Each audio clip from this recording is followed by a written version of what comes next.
Sweet, let's go. Okay, so. Alright, everyone, welcome to Technically Disoriented. Right now, this is just two IT guys, tech nerds, who want to talk about IT stories, tech topics in current events, and other stuff. So, if you're interested in that, then stick with us. The quality of our videos is going to continue to improve as we go along. So that's part of the process. That's true. We've got to figure it out. Yeah, you're dang right. I think that wraps our channel into the same process of we're technically disoriented at YouTube. Yeah, true. We're going to try to figure it out, and we're going to talk to you about it, and then you can like us and do all the needful things. Yeah, sure. Like whenever we tell a story about someone who did something stupid with technology, just remember that our first video was filmed with a covered up sewing machine in the background. That's right. An off angle, and people who have no idea how to work a camera or which way to point their finger. Yeah, straight up. $80 Amazon lights. I'm pretty sure I just figured out why people were like this. Point this way. Subscribe over there. There's the first technically disoriented story. Is us trying to make a YouTube channel. So we've got a couple topics. Well, actually, let's start by introducing ourselves. So you go first. Okay. Are we using real names? Yeah, duh. Oh, okay. What are you gonna call yourself? Your gamer tag? No, probably not. I don't want people to know that. I'm Brian. I've been doing technology jobs for about 20 years. I started doing basic network engineering, and I built servers, and I've gone all the way to now I do network and security engineering for a company, and which will remain unnamed. Yeah. And it's been a very long, fruitful career for me, and so I just want to share some of my knowledge with everybody because I have a lot of great opinions. Some of them are garbage, and that's what we do. True. And I am Hunter. I have been doing IT work for almost 3 years. I do have a bachelor's degree in computer science, but that means nothing in IT. So take that for what it's worth. So I have four extra years of messing around with computers and deleting folders that should not be deleted, and figuring out what that does. So. I also work for a company which shall remain unnamed, and for the sake of anonymity and privacy, whenever we talk about stories of people that we know or have known, I think we're going to talk about them in the past tense, so that no stories will ever be about companies we currently work at. They will always be told as though they are about companies that we have worked at. And that way, no one will ever know if we are talking about them or not. I'm completely foolproof. To add on to that, I think the another thing I would say is if you're watching this and you know us and this sounds like you, we're probably not talking about you. Oh, because a lot of the things that we're going to talk about are so common with everyone, and we're not trying to be rude or anything. We're just sharing stories, and hopefully people can have a laugh and make it fun. Yeah. And also, if you ever are like, man, that was really mean of them to say that I don't know anything about technology, just remember our first video. Yes. With our $80 Amazon lights. And crooked framing. And crooked nanoleaf lights in the background as well. So, if anyone is technically disoriented, know that there are many levels of technically disoriented, and we are at our own level of technically disoriented. Disorientation. Disoriented. So, sure, yes. So, without further ado, let's talk about a technically disoriented story from a job first, and then we'll talk about other current events and other stuff. So, I'll go. Which one do you want to go with? That's a great question. Let me actually look at our notes. We have a shared doc of technically disoriented things. You could tell your I need help getting jacked in story. Oh, you want me to tell that one? Yeah. I worked for a company. This was many years ago. I worked for an organization. I was one of the network engineers that did mostly like LAN switching and basic office connectivity, that kind of thing. And we all shared this little spot that was sort of tucked back in the building, like all IT areas are. Everybody puts the IT guys like in the closet somewhere, mostly because we're not presentable in front of human beings. We don't communicate in the same fashion. Here's my first tip: if you're looking to get into IT, just get a degree in English so you can actually communicate with people. That's my first tip. We're gonna have a lot of tips every day. Whether you'll actually get hired with that degree, you've got to start really.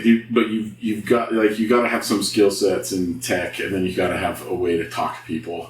Anyway. So we were tucked back in this corner, and so we're all sitting there one afternoon. We're working, and a human being, a gentleman, comes into the space, and he, like, at a full run. Like, that's the first thing we heard was someone, like, booking it down the hallway to get. And I thought, the thing that went through my mind, because we were, like, right by the back door that went out where people went out and had, like, smoke break or whatever. And I thought, man, somebody's really charging outside. Like, they're frustrated. And instead, he turns the corner, runs into our area, stops in the middle, huffs and puffs a couple times, and then yells, "I need help getting jacked in." And all four of us that were sitting in that room, like, rotate around and look at the guy. None of us have any idea who he is. We've never seen him. We don't know what is going on. We have no idea what department he works in.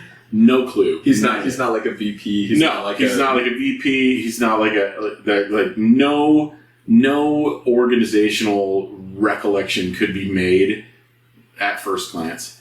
And one of the guys gets up and says, "What can I do for you?" And he just yelled again, "I need help getting jacked in." And we're like, what are you? And so the aftermath of this, because the guy that got up originally ran down to his office and helped him with his problem. It turned out that his laptop was just like locked up. It just needed to be restarted. Like just about every tech problem, they'll just restart the thing and then it'll go away. But he couldn't get online to send an email, and it turns out that the guy was in sales and new and was trying to respond to a client or something, and just the words that came out of his mouth, "I need help getting jacked in," has stuck with me forever. I will always remember this guy running into thing and yelling, "I need help getting jacked in," and it was all because he couldn't. His internet wasn't working. That was basically he couldn't access the email server at the time. My dude spent too much time watching The Matrix. Yeah, big time. That's pretty funny. Anyway, I like that story. You told me that story before. That one's a classic one. That's a classic. So, I think next, I was just telling Brian, we're both video game fans. Some video games, not all video games, and it depends on the day. If you have time to play games, if you don't have time to play games, it happens. But we both like video games, and I just barely finished the campaign for Diablo 4, like the story. You're like 2 weeks too late. Man. I know, I'm 2 weeks too late. Most people have finished it before the beta had ended. Like, you're not wrong. Like the pre-release, everyone finished it in 3 days. No, it was. So he's not a Diablo fan. I, however, have been following it since the very first one because I'm old. Okay, so clarification. Saying that I'm not a Diablo fan is going to bring in some haters. I had not played any Diablo games before Diablo 4. I mean, hey, this guy hates Diablo. Everyone in the comments roast him. That's our tab.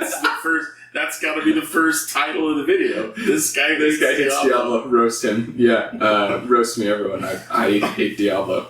That's not true. It's just forming opinions. Anyways, so I just finished Diablo. The campaign. The campaign, yes. Just to clarify. I was going to say, there's no way to actually finish Diablo, right? Right, yeah. Yeah.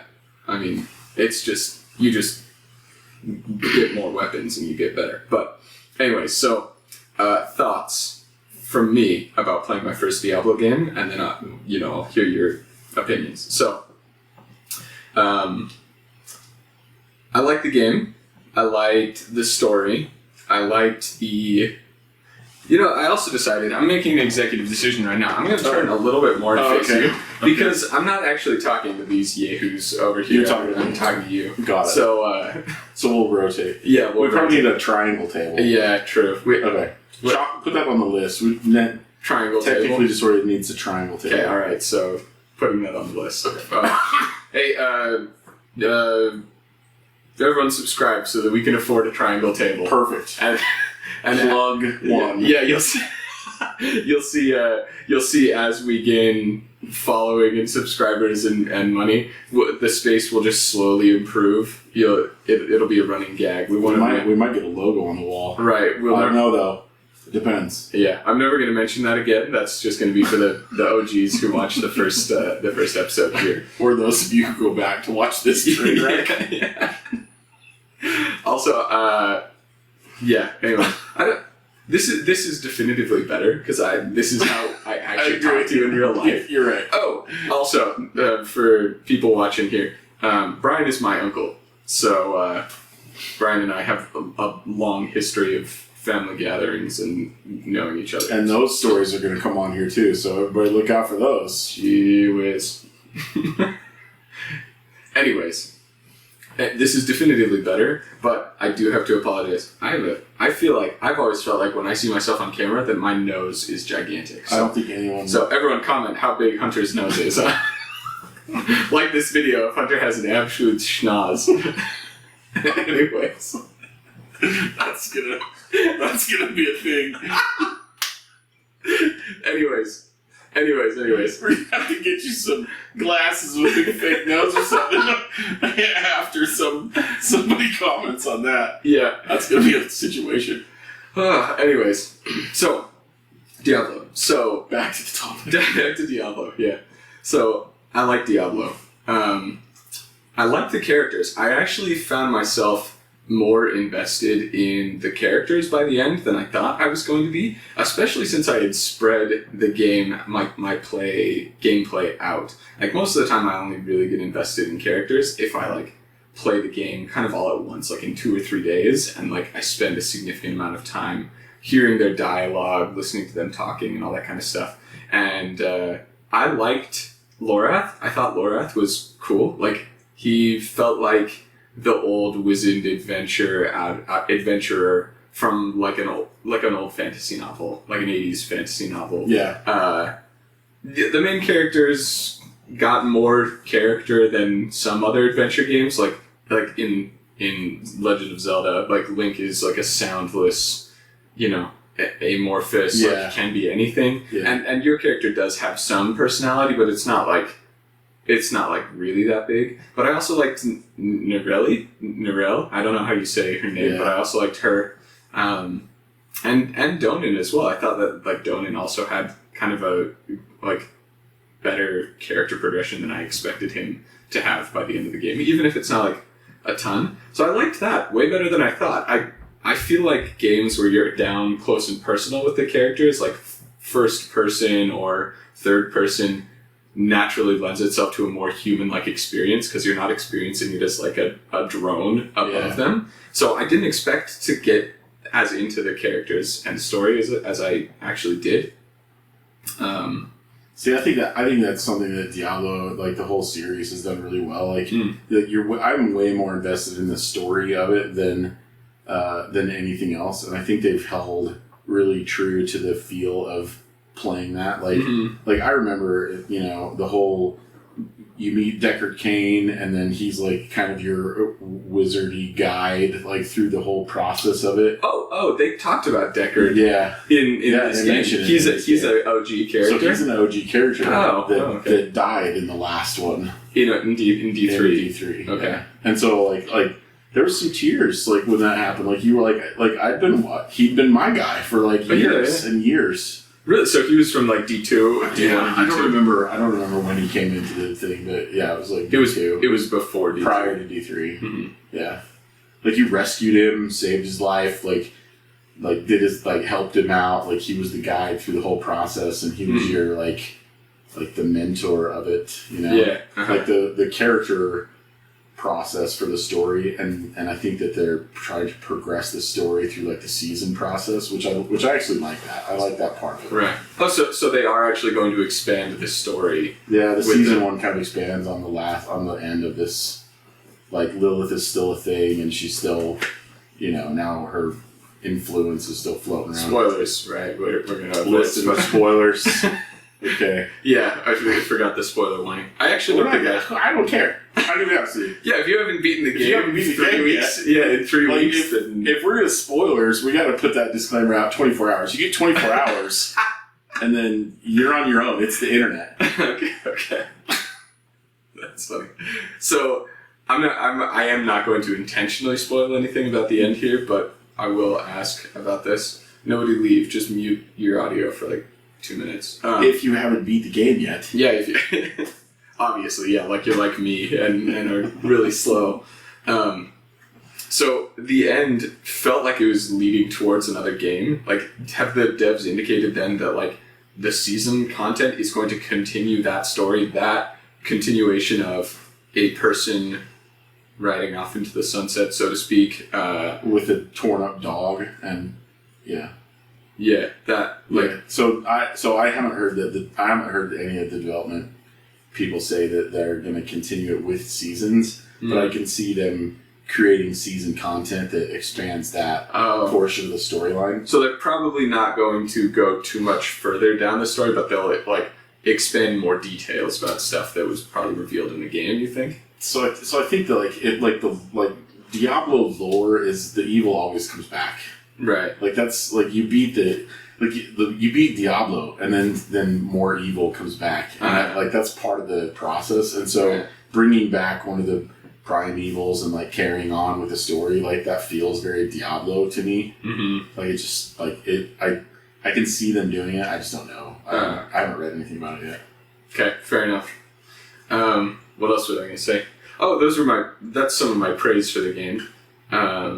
I am not used to. This is my first ever top-down. Like, what kind of game? What's dungeon crawler?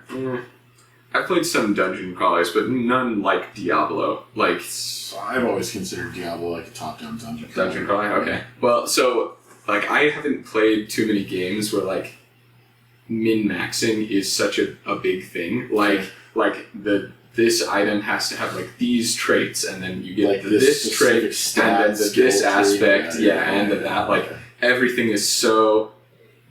I haven't even played D&D actually, but like from what I've heard about D&D, where it's kind of mathy, like there's a lot of math involved. I feel like Diablo is the same way, where you're like, oh, I've got these gloves that give me plus 3% shadow damage, and these ones that give me plus 1 rank to my imbuement of shadow damage. Oh, and then I can get this axe that does this. Like, I've never played a game that was like that. Like, I've played, like, The Witcher and other games like that where, you know, stats in a weapon do matter. Yeah. But the boosts, like... But the little sub-stats are the thing. And that's a very Diablo thing. Yeah. Like, the sub-stats of an item, like, even going back, like, Diablo 3, you could re-enchant an item. Right. And you could go re-enchant it as long as you had money and materials. Like, go re-enchant it. Yeah. You could re-enchant it until you got the one. Yeah. Like, and that whole max stat process. Right. Like, and that's the funny thing. Like, by the end of the game, and again, I actually only played on tier 1. I'm sorry. Everyone in the comments, please make fun of Hunter for playing on tier 1. It's okay. You're new. It's fine. Yeah. Anyways, so... Sometimes you gotta go easy mode to get through it. That's true. I feel like I need to look at the camera more now. Like, I need to look back and then back and forth a little bit. Keep when you're talking engaged. To them versus talking to me. Yeah. Keep everyone engaged. I mean, that's probably true. Yeah. Anyways, though. But listen, this is their first roll at True, it. Yeah. So I don't know. Everyone, comment down below. I stop. I promise I'll stop. I think we should just have a section that says insert YouTube thing here. Like, is it about time to like cut like a sponsor or something? We have none. Yeah, so. Yeah, we're sponsoring this ourselves. Also, we need to set this laptop not to go to sleep. We couldn't do that right now. Hold on. Not in the middle of the thing. Yeah, no, I'll cut it out. Okay. Everyone, just in case you're interested, how do you set your computer not to keep going to sleep? Now we're going to do a screen share. Yeah, you go to power and sleep settings, and then you say screen and sleep, and then say, please turn off my screen after, we're going to say an hour when plugged in. So, there we go. Anyways, back at it. So, Diablo. So, I've not played a game like that before. It's taken some time for me to get into it, and by the end, I did go around and get a bunch of the Altars of Lilith, because I started to feel a little underpowered when I was in the 5th area, and I had only gotten Altars of Lilith from like the first and a half areas. I was struggling is maybe too big of a word, but I could tell that it was taking a long time to kill all the enemies. Yeah, those little extra bumps like really help. They really, well, especially when you get 65 of them or something like that. That makes a huge difference. I think it's 130. Yeah, okay, well I only did. I might be wrong. I'm gonna hear about that number. Diablo guy. Everyone comment. Doesn't even know how many altars there are. So, I did all of the ones from the first area. I think I've told you this before, I'm kind of weird with games. I'm the kind of person who usually, especially at the beginning of the game when my patience level is high, I'll just do everything. Like, I will not leave the first area until I've basically it's the whole, completed it. like, 100%. Yep. And then when I realized that my pace was, like, it was like a snail next to, like, the world record marathon runner, I was like, shoot. And so I picked up the pace and started skipping some of the side quests and the Altars of Lilith as I was going on, just trying to get the story done. But, yeah, by the end I could tell that was taking a toll, and it was taking longer to kill the enemies. Yeah. Can I say kill on YouTube? Probably. Everyone not. I think you can say kill. It's TikTok where everyone says unalive and stuff. That's right. Yeah, we're not. So we're gonna unalive enemies. Yeah. Anyways. Okay. If we're on TikTok. So,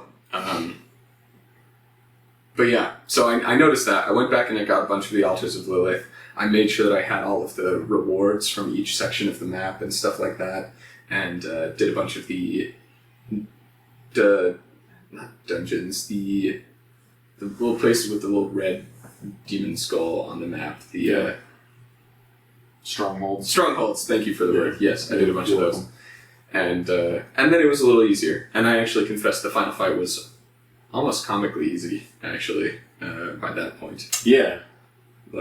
I was like level 55 and had done most of the Altars of Lilith and stuff like that in the game. Yeah. So, but anyways, long story short is I like the game. I'm not used to the min-maxing style of the like sub aspects of the items, and I think that my build kind of sucked because it, especially when I jumped on and played with you, you were just absolutely wrecking fools, and I sit in my little, like, my rogue character with his rapid fire, and I get, like, one minion come at me, and I throw a couple knives at it, and it hasn't died yet, and I'm like... And I whip out my rapid fire, blast him away, and then, like, one other guy. And then I've got 30 other dudes in this group, and it's like... group damage, like, is huge. Area damage in Diablo is huge. So, anyways, I think I need to rework my build, and I think I need to get better at the weapon... specialization, like making sure that I have the right weapon for the job. Because for most of the game, I was literally just putting on whatever legendary I picked up off the ground because I said, ooh, orange, shiny. So, but that's the thing, right? Like in the first round, like to level 50 or even level 70, like anything that increases your stats is just use it. Just use it. Like I like my current build is like my current Eternal Realm build is like legendaries, and then I got all the legendaries maxed out, and I got certain items, and only certain items work for my build. Right. And I just haven't picked up anything to replace it that's better. Yeah. So that's the funny thing about Diablo, actually, that was hard for me to get, because like you and I have a couple other friends that are playing Diablo that are further in it than I am. By the end of the game, those like sub aspects are what make or break your character. Yeah. Like, you need to have the one extra dash, or you need to have the one extra dodge or evade or whatever it is that they call it. And if you don't, your build is kind of crippled. And it, like, you get really niche and specific. Like, I need this exact item, and I need this exact item, and I need this exact item with this exact damage boost or whatever. So hard to get used to when I'm coming from different games, but in general, I liked it. That wasn't really a review. That was just talking about Diablo. That's just something. I don't know that we're reviewing it. Are we reviewing it? No. Do you want me to review it? Do you want me to add some? Yeah, give me your Rotten Tomatoes score on Diablo. Rotten Tomatoes score? Yeah. I don't know. I haven't formulated a Rotten Tomatoes score. This side comment, we really need to do something about this light. I know. Like, you can't see it. I'm tempted to reach out to people who know anything about cameras and say, how do you make this thing look nice? Yeah, hold on. Can we turn up the lights? Let's give that a shot. No, it washes it out more. Huh. Okay. I think they make it darker and then they more localize the light. Is it? Anyway. Diablo 4. Yeah. So, should I say negative things? No, give your positives. This is a negatives. controversial channel. Yeah, oh yeah. I've already talked about my positives. My negatives are I feel like Blizzard and the development staff has migrated away from killing mass demons, unaliving mass demons, and then loot for the drops. TikTok edit of this video. Yeah, loot drops. Like, that was the big deal. Like, the questing was sort of like a side commentary, and now it seems like it's migrated into just get the quest done. And so to that end, the map is larger, it's more open worldy, but it's all instance-based open worldy, it feels like, because there's like load areas, like I'm riding the dumb horse across the map, and then my horse will like load into another area kind of a situation. So I feel like there's some refinement that they could do there, where instead of it being like that style of process, it should feel more fluid. But anyway, the horse. Let's talk about the horse. Yeah, because I hate this. Yeah, Brian has feelings about the horse. Like all the other Diablo games were like fighting things to the goal. Like and now you can just skip all of it. I can just horse my way to the quest, do the quest, and then move along. And I think people are doing that. I think people are playing the game that way, and so it feels like they've tried to open it up to like this broader spectrum of people that want to play the game, and then not realizing that the game was about earning the experience points on the way to the thing. Like, whatever the quest was, you're fighting stuff all the way through it, and there were definitely builds where you could just skip through stuff. Like, skip through, find the elites, find the powerful enemies, kill those, pick up the stuff, and move along. Like, there were definitely builds that could do that, but a lot of them, you just everything was, you just killed everything on the way through to the end. And I think the horse, first of all, the mechanic of the horse, I hate the mechanic of the horse. Like, it doesn't feel like I'm riding a horse. It doesn't feel like I'm like doing that process. It runs into everything. There's no auto drive function. Like, if I'm gonna have a pin on the map and then I want to go to that pin, I got to be able to get on the horse and hit a key, and it just gets me there. Because that's the point. The point of the horse is to skip all the stuff to get to the thing. Right. No, I see what you mean. I do have a question though. Do you feel like they did the horse that way because this game is more open worldy, and so, like, in older games you wouldn't be backtracking as often, but in this game you do more backtracking because it's open worldy, and so they're like, okay, well, we don't want to make you fight all the demons there and coming back and then back again and then back again, and so we'll give you a way to skip it. I think that's what the fast travel goes, because generally speaking in this scenario, like, I'm in a town, I'm going to a thing, I'm just going to go back to town, go to another town, go to another thing. Like, so the fast travel was the skip part. Right. Like, skip over to the other side of the map so that you can go do the quest thing that's over on the other side of the map, but then from the closest point to the end point, like, it feels like you should just have to fight stuff. And instead the horse makes it so you can just skip it all and go straight to the quest thing and do the quest thing and then move along.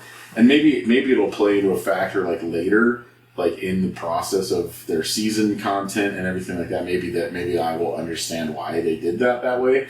But it feels to me like somebody in the, like, beta testing process said, it takes too long to get to the thing and I hate it. And then they added the horse as like an afterthought. Yeah. To appease the player that doesn't want to do that fighting in between stuff. Right. So, I don't know. That's my one huge complaint about it. It just doesn't feel complete. Like the horse part doesn't feel complete. It feels like an add-in. Yeah. Yeah, you said that before. Actually, I want to try something. Hold on. Let's see. Does that look better? I don't think so. No. Okay. That's now better. Thanks for bearing with the testing out our lights. So, any other Diablo comments for now? No. Alright. We can do another one. Next time they patch it and ruin it, we can talk about Nice. how much they patch it and ruin it. Well, see, so that's funny you mentioned that, because I said before we started shooting, you were like, did you hear about the patch? And I was like, oh yeah, I heard about it.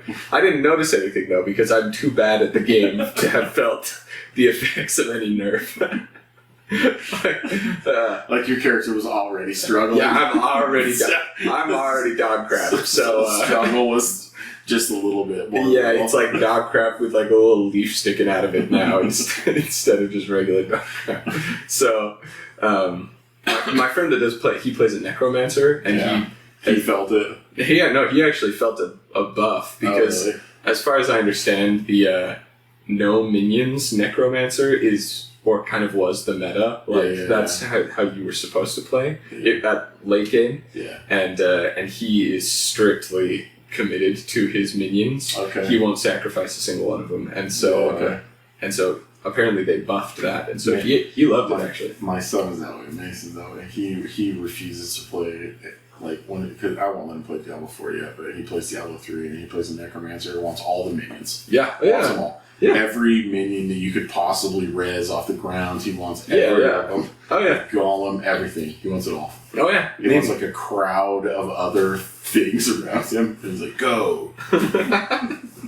That's how I would do it too. I've got to say, if you're playing a necromancer with no minions, that's just like a sorcerer with extra steps. Like, yeah. Like yeah. Anyways, so I think that's it about Diablo. So here's the thing. I'm gonna launch into my rant here.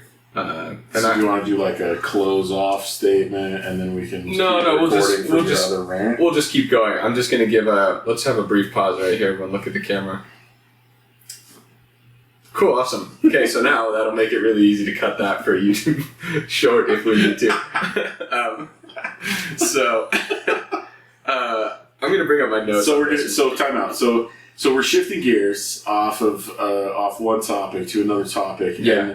And this is another like technically disoriented conversation. So I think we're gonna end up having multiple types of videos. True. So we're gonna talk about what we feel like is wrong with this thing, or we're going to talk about a story from work, or we're going to talk about there's this current emerging technology that's coming out that we feel like is like a little TD. You know what I'm saying? Yeah. Okay. So this is one of those. Yeah. So there's really three things that we're interested in with this channel right now. Number one, stories of people doing stupid things at previous jobs. We're going to provide some way that you can send us your stories. Yeah. Oh, and then we'll share them. Totally. Because if we could just build a collection of stories of other tech humans that have to deal with non-tech humans on the daily, like that's will just be the archive of that. You IT people out there, please drop funny stories in the comments. We'll also pull from like Reddit probably and find Reddit stories and stuff. Like we're going to bring just all kinds of stories on here. Second thing... Is Reddit still a thing? Reddit? Yeah. After the API changes. I mean, listen, I don't know. Yeah, that's another story. These companies change. I don't know who gets canceled today. Well, canceled they are, but functional they also are. But we're still going to go back and look? Yeah. So it's archived at this point? No, it's still active. Okay. It's still active use. There's just a lot of people who are grumpy about its active use. Got it. So... Which is understandable, but long story. And, so emerging new technology. That's probably thing number 2. Like, make no mistake, we will have videos about like the Apple Vision Pro and VR and stuff. And we might do a whole segment on the X-Rail glasses. Yeah, yep. Depending on how things go with your brother-in-law. Yeah, that's right. Yeah. So, anyways, and then the last thing is just random games, because we like video games, and video games are technical in some way. So maybe these should be 3 channels, but we're not that fancy yet. So, so here's my rant. I've been seeing on Instagram and on YouTube, I see videos regularly. I've been seeing them for a long time, honestly, but recently I've seen a couple that have gotten, people are kind of pretending to be serious about this. Flying cars. I don't know what the company is called. Maybe I'll edit it in afterwards. Hold on. I'm going to find it. First, listen, you just edit out the pause. Flying car. Yeah. Yeah, totally. First, yes, okay. The first flying electric car, Model A is what it's called, approved by the FAA, and it's 100% electric. You said that twice in the same headline. First flying electric car, approved by the FAA, and it's 100% electric.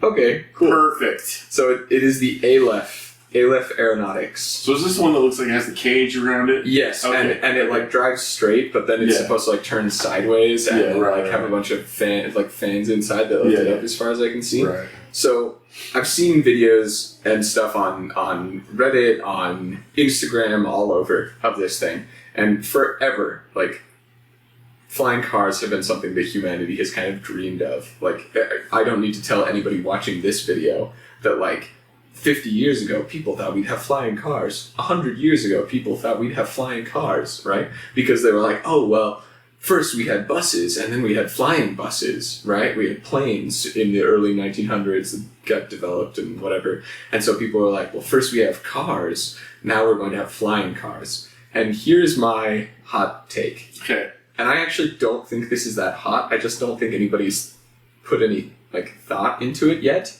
including even the people developing it. Okay. Flying cars are the worst idea, debatably, of this century. Like, possibly even worse than, like, AI. Like, possibly worse than, like, ChatGPT being used for, like, law offices, like, as a lawyer, you know? Like put it up there with, like, the ideas that, like, people thought were going to be big and then, like, are not going to. I have a whole, like, list of reasons why flying cars is an absolutely awful idea. So, I'm going to run down a couple of these ideas. So I have comments. Because I will always have comments. Yeah, definitely. I don't know that you and I are ever personally going to be able to argue this topic because I agree with you. And I think the reason, like, I think that's an entirely technically disoriented conversation in and of itself, is people who thought that, well, we have these transportation systems and then we're going to just put some wings on it and some engines and then that transportation system is going to turn into that transportation system. Yeah. I mean, I don't know if you've talked to any pilots, but it's a very long, arduous process to be able to fly large airplanes, and be certified on them all and pilot them. And it's an entirely different function than getting behind the wheel and pushing a gas and just making sure you don't hit stuff. Yeah. Oh, yeah. Like, that's all you do in a car. I know. You just get, and then you push on the gas, and then there's the brake, and then you're steering to not hit things. Yeah. That's actually one of my reasons here. Yes. So this one. I don't know that. I'm way interested to hear your reasons. I just don't know that you and I will ever actually argue on this one. Argue on it because I fully agree with you. We may debate some of the reasons, like some of the minutia here. Okay. But anyways, I'm listening. So let's talk about number one. Okay, like Brian said, flying is different than driving. So we're going to assume that this is a world where, this world right now, where you can't just get in a flying car and it'll just take you wherever you want to go, right? We still don't have self-driving cars at this point. planes can somewhat fly themselves, as far as I understand, but that's over very long distances, and you do still need help to take off and land. And very likely, you're not flying long distances in these flying cars, right? For many reasons. So maybe it could fly you, like, in a straight line to where you're going, right? But that would need to be implemented, and that would need to be a thing that's standard across all of them. And I'm getting to that. But weather, okay? Self-driving cars exist right now in, like, Phoenix, right? Because Phoenix doesn't have to worry about weather. They don't need to worry about rain on the roads. They don't need to worry about snow on the roads. They don't even need to worry about a cloud in the sky accidentally obscuring the visibility of the camera on the top of the car. It's perfect conditions for a self-driving car, right? But I think that's why they started testing it there. Because the variables are limited. Yeah. Like you're lowering the variable content. Right. Whereas like just about everywhere else, a freak rainstorm comes up and blankets the whole road. Exactly. And now what do you do? Exactly. Like how do you handle that particular aspect? Right. So next thing. Okay. So speaking of technically disoriented, I'm going to cut this in somewhere. Speaking of technically disoriented, we can't find the charger for our video camera. Power cable. We can't find the power cable. Yeah, the power cable. So the battery just batteries. died. Yeah, so the battery just died. So we're going to cut that in somewhere. The first time's rough, okay? Yeah, listen. So apply to all situations. Yeah. So the first time flying a car, it's going to be really rough, I promise. Yeah, continue. Dang right. Conditions. So I'm going to come back into the weather, okay? So let's pretend that it's raining. There's no wind, but let's pretend that it's raining and some lightning, right?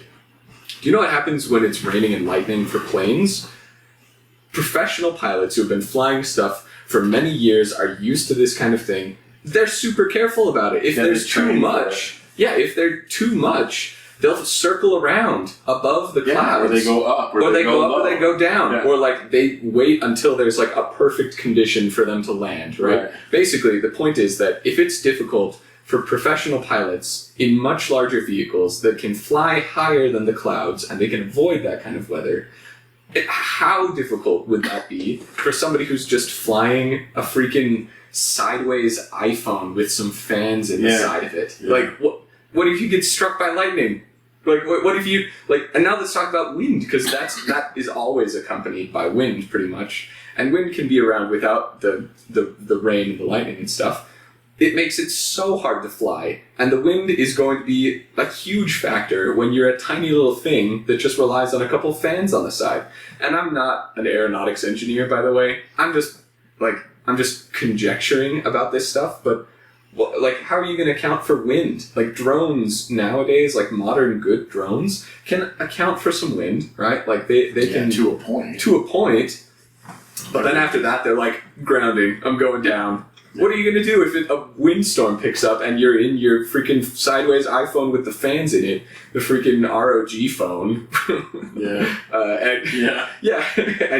And it gets windy. Like, you're just going to land wherever you are, just drop down in the middle of the city? My question is, how do you train for that in the real world? Right. Like, pilots spend hours and hours in simulators training. Here's what happens when the plane gets struck by lightning. Right. Here's what you're supposed to do. Here's like hundreds of different scenarios, and there's nothing like that to train a driver how to pilot a flying vehicle. Right. And so either two options: either it's autonomous, and we're pretending that that's not the world we live in yet, right? Right. And in that case, well, then your car better be really smart to be able to land you in a place that's appropriate and legal.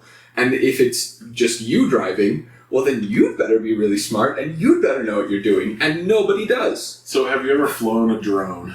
Yes. So think about, like, I think I've only flown, smallish drones or smaller than that drones. Yeah. And like the ceiling fan in the room can throw it off depending on the size of it, right? Yeah. And there's some drones that people fly around like that are larger, where they're doing like racing or photography or something like that, that have more stabilization tools in them. Yeah. But even those stabilization tools don't compensate enough for all of the factors. No. Like there's a stabilization tool in the drone. If you're doing photography, there's another stabilization in the gimbal, and then the camera has its own stabilization process. Yeah. You're talking about 3 independent systems to stabilize just something like a gust of wind. Yeah. Yeah. And by the way, that was just like, let me grab my phone. That was just complaint number 1, okay? Weather. So, safety for self, okay? So what happens if, because everyone's been in this situation where your car breaks down on the side of the road, okay? My wife's sisters, my sister-in-law has now had this happen with 3 cars in a row. She's had like 3 cars in the course of a year and a half, and all 3 of them have broken down on the roadway. We told her she's just got to buy a Corolla and just accept it. A Corolla. Yeah. Like, that's the answer. That's safe. That's fine. It's fine. But anyways. We'll have a whole episode on car rants. Yeah. But what happens when that situation happens? Your fan, the one fan on the right side goes out.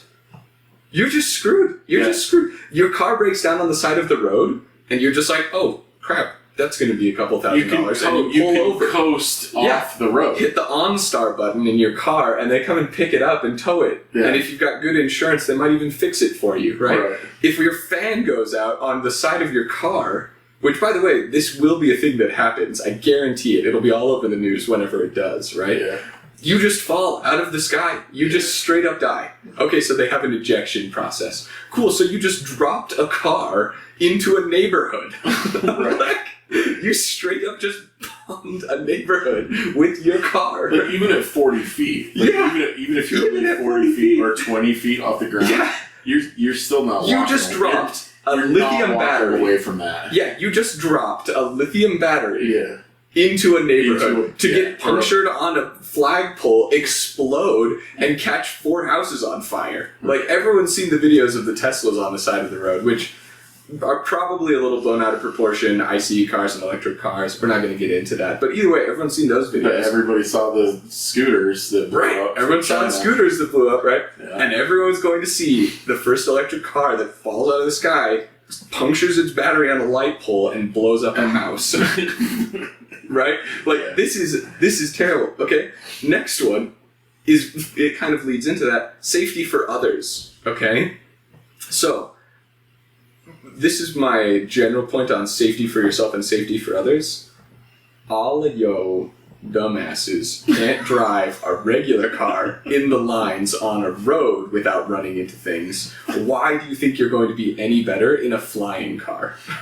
Why does anybody... Okay, so there's no lines up there, so there's less to run into. Okay, until everyone has flying cars and are all flying around at a similar altitude. Now you can get 2 electric cars in the sky running into each other and then falling into a neighborhood somewhere. Yeah. Right? Yeah. Like, if car crashes are already bad, imagine car crashes where you're constantly running into the roofs of houses instead of the barrier on the side of the roadway. So I'm going to bring up an adjacent one that I think about like, people who are feeling a little depressed, and then they drive off the road. Like, now you're talking you could bomb a school from the air, right? Which is a huge problem already. A huge problem. Not the bombing from the air, but school. Yeah, exactly. And danger at school. The funny thing is, that's actually my very next point. Is that terrorism?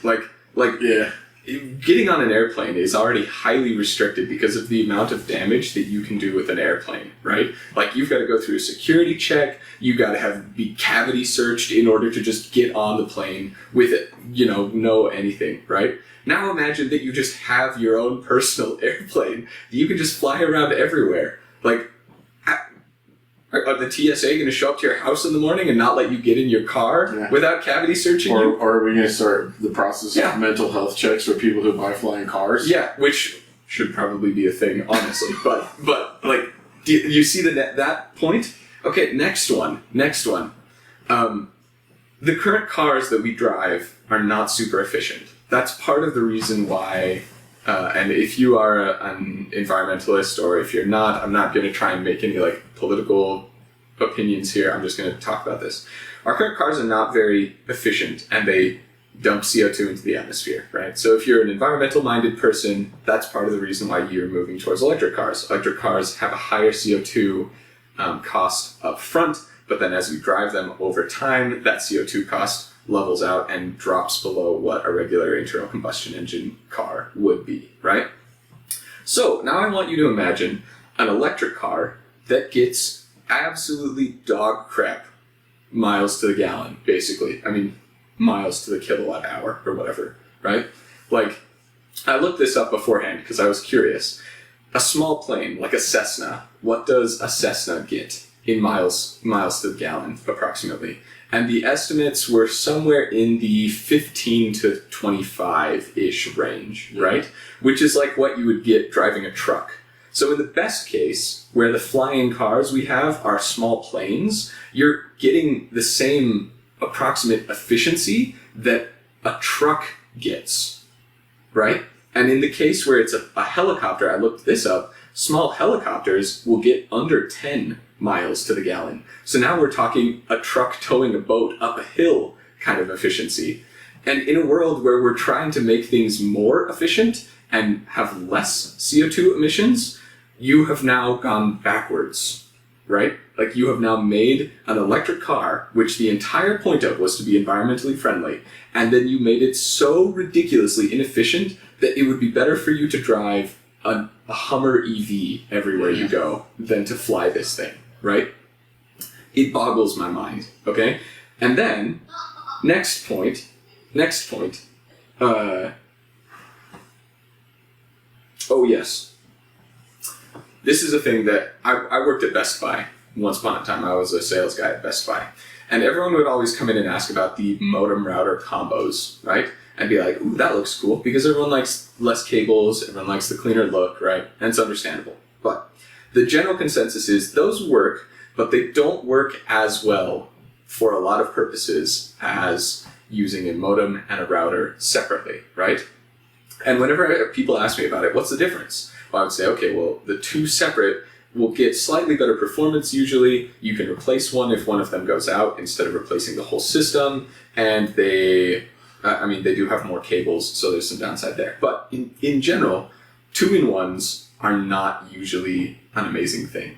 If you make something that does one thing well and then you try and make it do two things, it's probably just going to do those two things worse than if you had one thing that did its own thing, right? So if you try and make a car that can efficiently drive on the road, sometimes, which is what this is, and then also can fly as well, it's probably not going to be very good at either of them. It's not going to be an amazing flying experience, and it's not going to be an amazing driving experience. So now you are sacrificing a good driving experience and not getting that great of a flying experience because you're trying to do two things at once.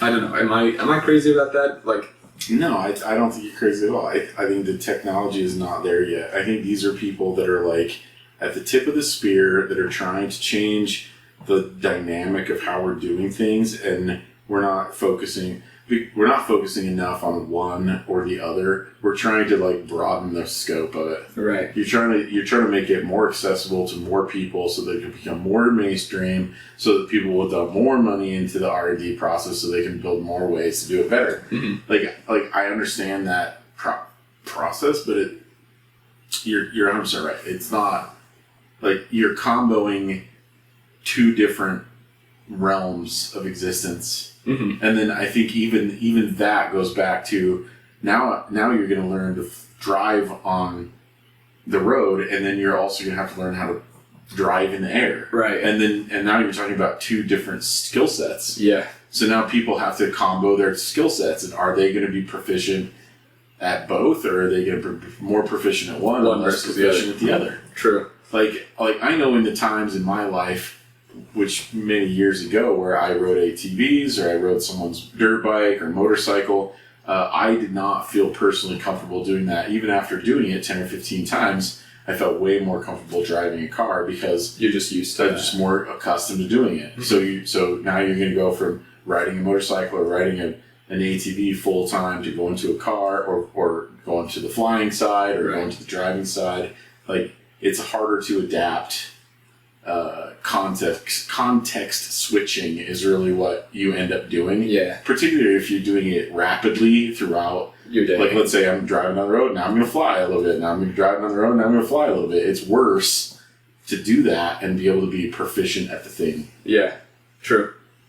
Which actually, that leads into my next point. Because we're about halfway through, by the way, so this is going to be this could be a whole episode. So Hunter is way against flying cars. Yeah, currently in their current state. Basically, I think way more training videos. It's a cool idea, but I've got more to say. There's more hurdles to climb. So the infrastructure does not exist, right? Yeah. So I'm going to use this one car as an example. This one doesn't need quite as much infrastructure as in physical infrastructure, right? But you would still need more like helipads, basically. Like you would need more places where you can just take off. Maybe you can do that out of your parking lot in your front yard.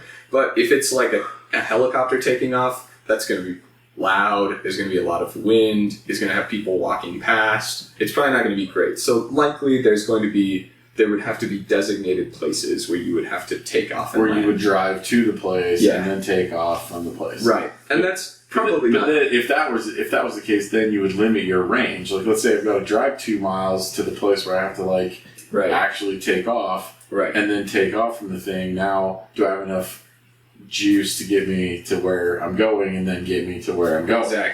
Exactly. And in the case of this particular electric car that we're talking, or this particular flying car that we're talking about, it's not as bad because you could likely just take off and land from a more wide variety of places, a not very busy public street, right? You could probably do it from there and then land back in a not very busy public street.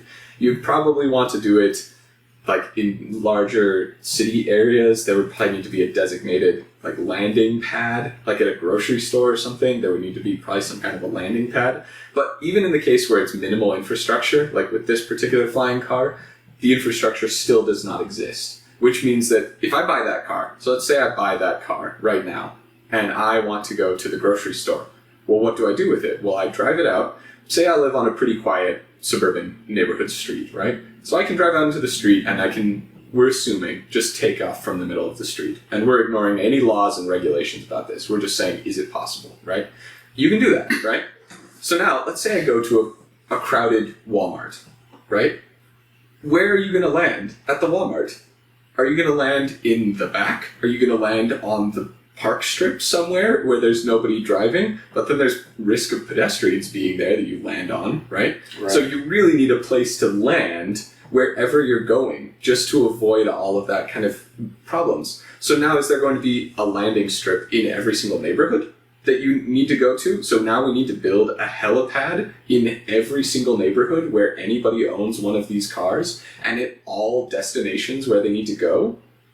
Or are we just going to build one in a central location in a downtown area and you land there and then you drive to your place? Well, that just sounds like driving there, but with extra steps. Now you have to drive a mile to get to your helipad, fly, go to the other flying place, land, and then drive another mile and a half to get to the store. Because not everyone's going to want to build an entire helipad in their parking lot, right? Yeah. And all the infrastructure for that.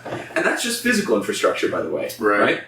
And we're not even talking about... So let's talk about more physical infrastructure that I just thought of is I think you'd also have to have some sort of safety process for people that are on the ground. Like 100%. Either some kind of covering or something that they can walk under or something in case you veer out of control and smash into something. Safety stuff. Like you're talking like the pad or whatever landing process you're going to follow probably ought to be 4 or 5 times wider than any other... Just in case. Oh, yeah, full-size helipad, much larger than a regular car, right? I also think there's a challenge with, testing this kind of process. That's a whole infrastructure that you have to build just to be able to test it and figure out how to make this work right. Yep. Mm-hmm. Yeah. And by the way, again, this is just infrastructure for this particular type of flying car. There have been many designs for flying cars with, fold-out wings that are more like an airplane. And we're not even going to get into how stupid those would possibly be. You now have to have an entire airport in every neighborhood and a runway with an air traffic controller and everything, making sure that people are taking their turn. Imagine the truck, the giant Dodge truck that follows you on the freeway everywhere you go. Well, imagine him trying to get on the runway before you. You smack your wings, and now you're toast. Now you're toast because you got this extra aggressive person. So now we're talking like people and software and organization infrastructure, which is a whole other thing that would need to happen as well. We're not even going to talk about that. There's another piece of infrastructure that this does not include, and this would be further down the road, obviously, in terms of this particular flying car. Let's say everyone adopted this model of flying car, and so we don't need whole airstrips in neighborhoods. Maybe helipads would be enough. But you know that's not going to happen because everybody has their own little twist, their own little idea, and they want to do it this other way. Right. But let's assume for now that happens, right? There's a whole other thing here that is a one layer deeper. We're going deeper on this infrastructure thing. If everyone has a flying car and everyone has basically a miniature helipad in their front yard, basically, right? And we're talking people with houses. We're not even going to talk about people who live in apartments because, at the beginning, this would be a completely unaffordable thing for the everyman anyway. But let's say in the future, 20 years or whatever, that this becomes popular. Most people who own houses just use this, right? Or almost all people. Now you have roads that no one uses anymore. A multi-trillion-dollar infrastructure project that every country in the world has had to invest in is roads in neighborhoods that suddenly are just sitting there vacant, falling apart, right? What are you going to do? Are you going to tear up the road and then put more houses in there and then just have everyone's helipad in their front yard?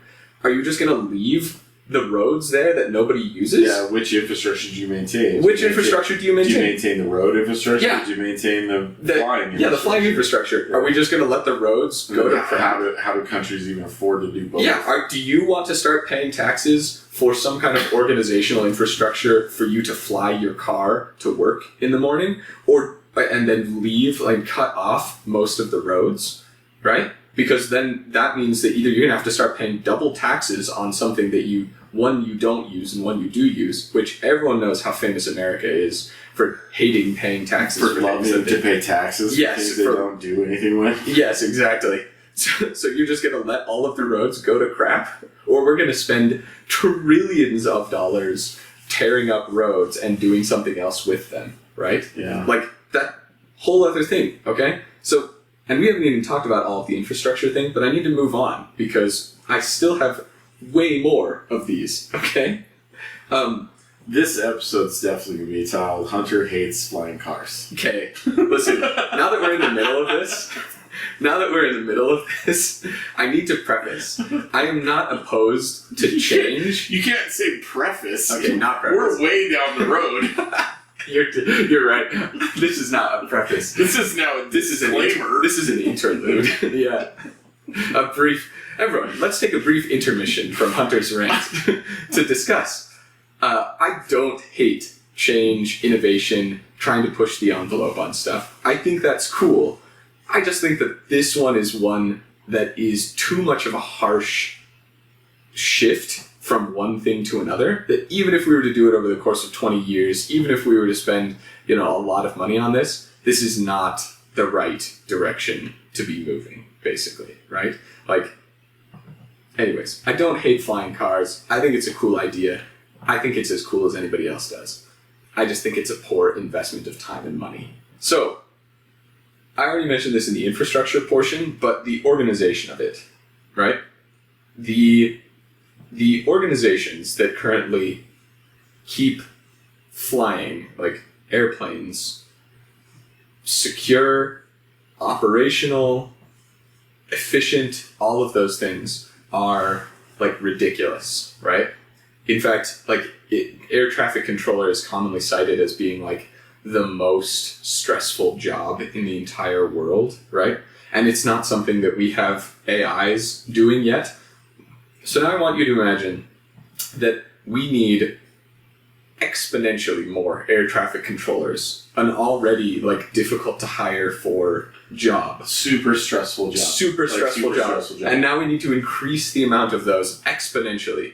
And by the way, like, every flight that goes anywhere is all tracked. Like, they're all tracked. I don't even know what organization exactly it is. Is it the FAA? Is it, I think, that keeps track of that kind of stuff? Anyways. Well, the U.S. government keeps track of it too. Like, the FAA keeps track of it, and then there's like a military defense system also keeps track of it. Right, exactly. For good reason. Yeah. Right? So now we need an entire other organization, or we need to expand the FAA to such a point that it is now managing, instead of like thousands of flights a day, literally like hundreds of thousands or even millions of flights a day. So I think the whole concept of like consumer grade flying cars is so that you don't have to do that.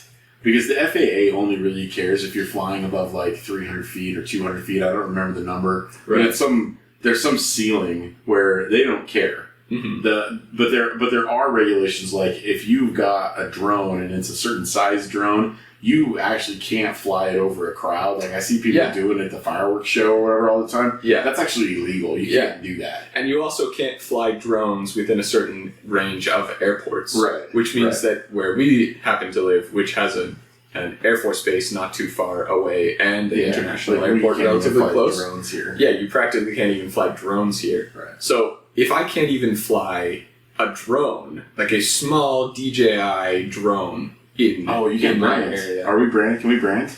Sponsor us. DJI, yeah.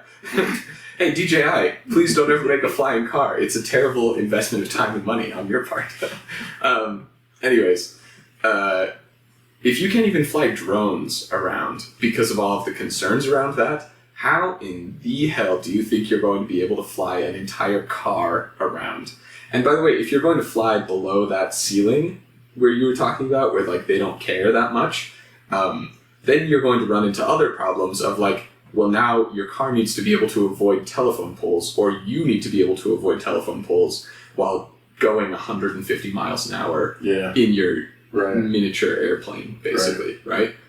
Or large buildings. But what's the top speed of that thing? Like, there's no way they're letting people fly that fast. I have no idea. But that's also another thing I don't think anyone's considered is how do you enforce a speed limit? An air limit. Yeah. An air speed limit. Yeah. Like, really, one of the bottom lines of my whole complaint is that in order for this to be even relatively functional, you need to have full automation from beginning to end. Yeah. So that there can be a computer system, a ridiculously powerful supercomputer, basically, that tells your car, you say, okay, I want to go from here to here, and then the supercomputer that the FAA or whatever organization tracks it and says, boom, okay, it needs to go here. We know that there's buildings in these locations that you have to avoid. We know there's a fireworks show going on in this location. Oh, and by the way, we're completely ignoring the 4th of July, because then you just can't fly on the 4th of July because you're just going to get shot down by someone's illegal fireworks or whatever, right?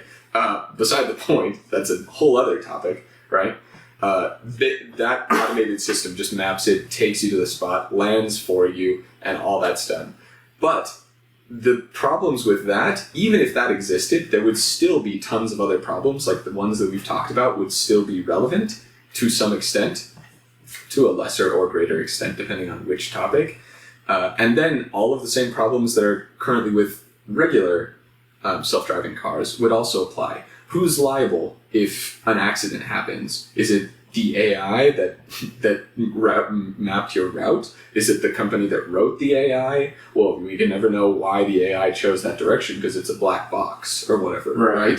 So like, all of the exact same problems that apply to self-driving cars right now apply even in that case where your flying car drives itself everywhere and just does everything. So like, even in that case, which is a best case scenario for this happening, for making a infrastructure more efficient, for making the organization more efficient, all that kind of stuff, even in that case, it still is like, it's still a daunting task. I think, like I said earlier, I think these people are like tip of the spear in this process. Like, at this point, you're going to need an entire international body of like to build some sort of like regulation around how to handle and operate these things. and then immediately you're going to lose the support of 50% of America because there's more regulation is generally a terrible idea. Right. Yes. Exactly. And so that's probably more of a global number than like just an America local number. Completely. But like, you're talking about a massive amount of argument before this can become even a mainstream thing. Right. Well, and I'm like let alone the other things that we've even discussed. Right. I have one last thing. This is just one more tiny little thing to think about. And this is relatively minor. I'm sure this could be figured out. I'm sure all of these problems can be figured out. But it's just one more reason why this is probably a bad investment of time and energy, right? Every country actually has a smuggling problem and has problems with their borders in one way or the other, right? And again, we're not getting political here. I'm not going to take a stance on immigration or drugs or anything like that. But everyone has the problem of wanting to control their borders, right? And like, you've got people who use submarines, like drug-running submarines, to take drugs around like the Coast Guard and get in. And the Coast Guard is constantly trying to defend that and do that process. And then you've even got smaller, minor things, like if your car is driving across state lines, especially for like trucking companies, there are differences in like taxes, and you have to like weigh in and make sure you're on, like, they know how much you're carrying. And then if you're going across state lines, if you have been in contact, like, for example, if you have a boat and you've been in a lake in one state and you go to another state, you have to stop at a certain place and make sure that you have scraped wildlife off of your boat. Way stations, snail problems, migrant animals, drug problems, immigration, like all of those human things. Trafficking becomes a huge problem. And human trafficking is already a problem. All of these things are already huge problems. Right. And so how much worse do you make it when you now have everybody who can just fly over the border at any time? Right. Any border. I'm just going to go to Canada today. Right. What, the freaking Mounties, the air Mounties are going to stop you in midair and ask you for your passport now? Right. Okay, so now you can't go across the border, right? So they just shut it down. You can't do that. Okay, well that solves that problem. But now I want to fly there. I want to go to Canada, so now I'm going to have to drive to Canada and still have my car drive there, or I'm going to have to go get in a plane like normal humans and fly there, which was the whole reason why we got the flying cars in the first place, right? Like, there's just so... And we haven't even scratched the surface. Like, these are the most obvious problems with flying cars. Like, we're not even going deep into the rabbit holes of, like, laws and regulation and how long it takes to make those laws and regulations and how much money it takes to lobby to get companies to make those laws and regulations, or the government to make those laws and regulations. Like we haven't even gone into any of that. We're keeping it purely conceptual, and I've now spent an hour talking about how bad of an idea this is. I actually think it goes like one level further into my other rant that we'll talk about at some point, and I think it's a cash grab.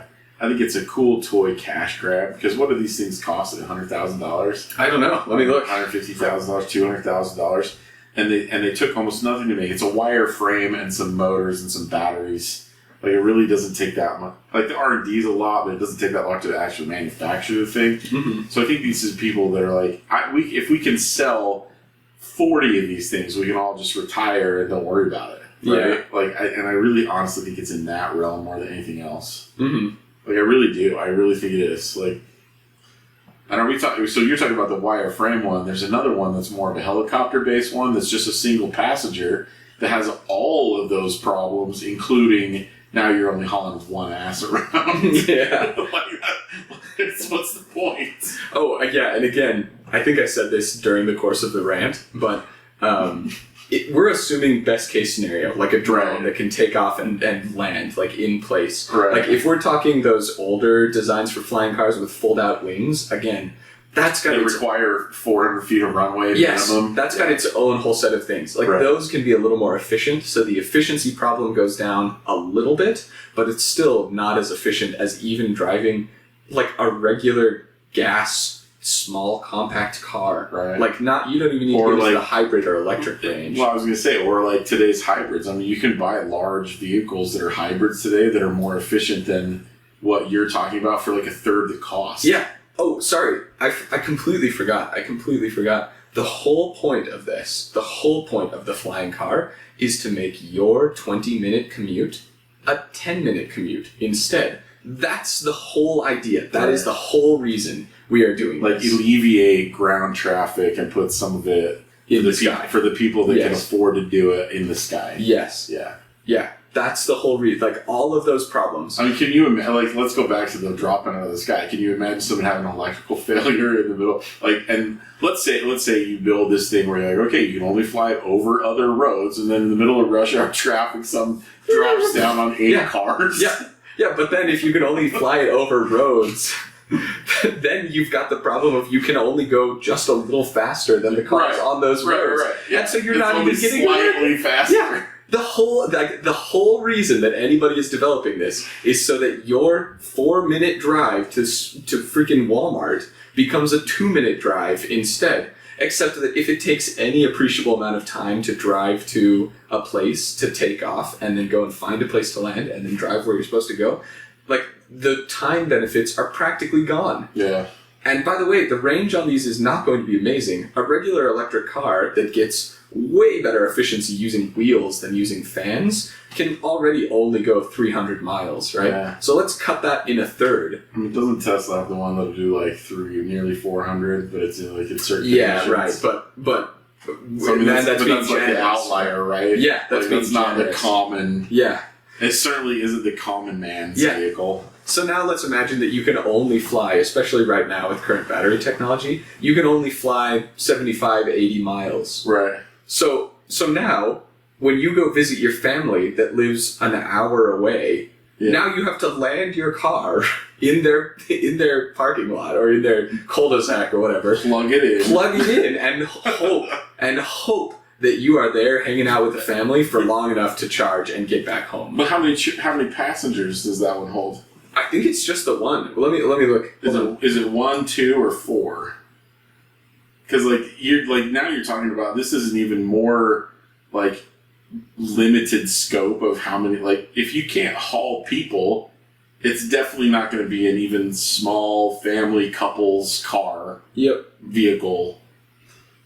It's difficult to make out in this picture, but it looks like it could generously fit 2, maybe. But if you're hankering for some comfort in your ride, then you probably are going to have just one. Okay, now you're talking about the whole thing is like a wire mesh. Yeah, on the outside. Now you have environmental problems to deal with again. Again. If it's not sunny and warm out, you better not take that thing out anywhere. Yep. Mm-hmm.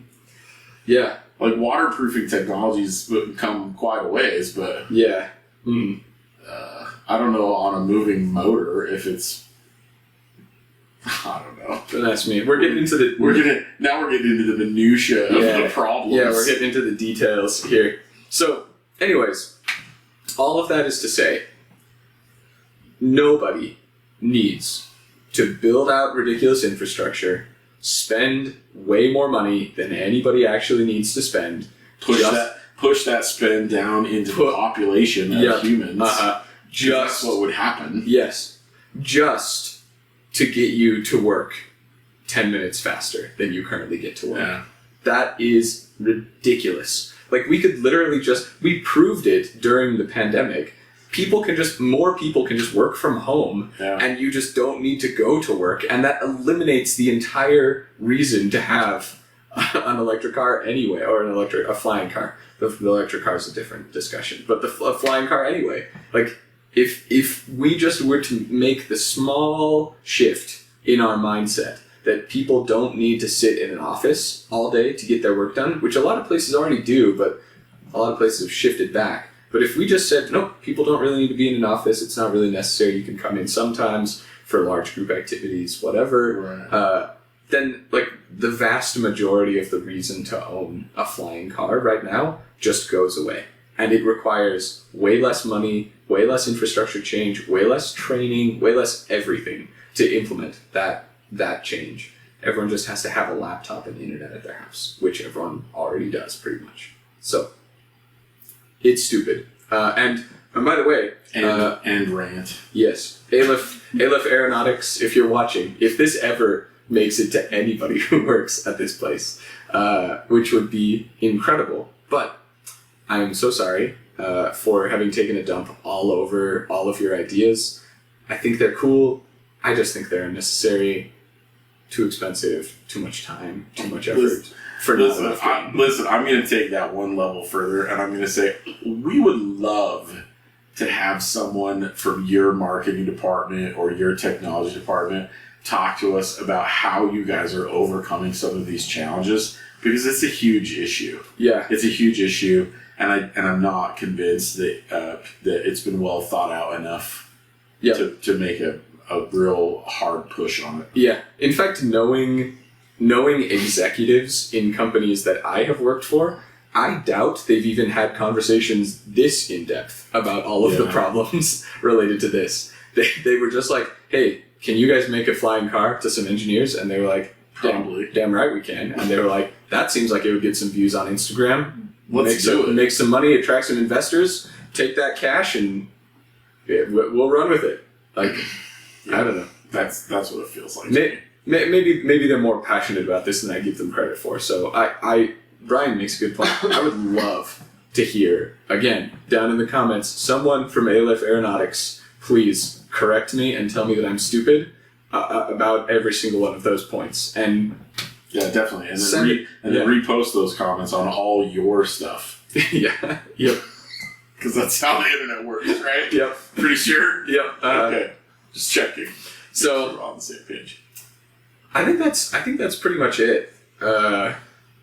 Should we end with another technically disoriented previous job work story here? Sure. I think you should talk about this is another really short one, but I think you should talk about what your friend used to do to test if internet was functioning. We want to hit that topic out of the gate. So a lot of tech guys, a lot of tech persons. Is that the right thing to say? Tech people? I don't even know what it is. Tech anymore. Individuals? Listen, I'm old. Just chalk it up to that.